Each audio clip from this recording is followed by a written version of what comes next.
સમાચારમાં આગળ વધીએ તો રાજકોટ રતનપર ખાતે ક્ષત્રિય મહાસંમેલનમાં રાજપૂત સંકલન સમિતિના કરણસિંહ ચાવડાએ જાહેરાત કરી।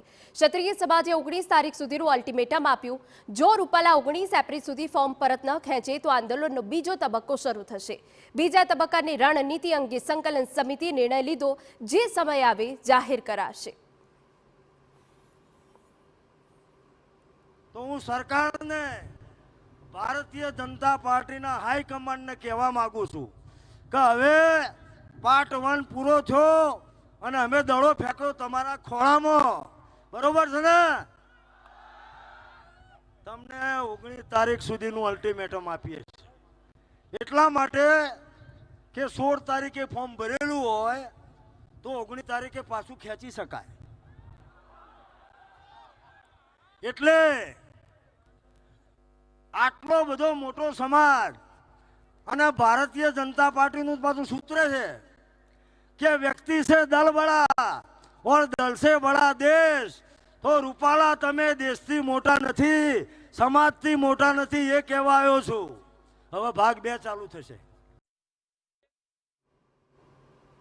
તો બીજી તરફ ક્ષત્રિય મહિલા આગેવાન તૃપ્તિબા રાઓલે ક્ષત્રિયોને અપીલ કરી છે। સમાધાન માટે પણ ક્ષત્રિયોને આગળ કરવામાં આવે છે, તો બીજી તરફ ક્ષત્રિય આગેવાનોએ કાયદામાં રહીને લડવાની અપીલ કરાઈ।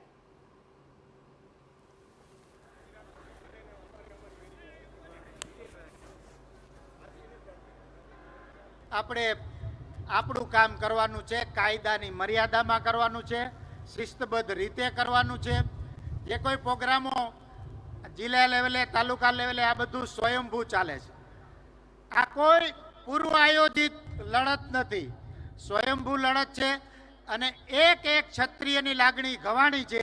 એટલે એક એક ક્ષત્રિયો આ લડત લડી રહ્યા છે। આપણા જ સમાજના બીજા ભાઈઓ આપણા જ એમને ક્યાંક ને ક્યાંક આપણને સમજાવવામાં મોકલવામાં આવી રહ્યા છે। તો આપ સૌને હું એ પણ વિનંતી કરું છું કે એમની કોઈક મર્યાદા આવતી હોય, બાકી એમનું ગોત્ર તો આજ છે જે તમારે ને મારું છે।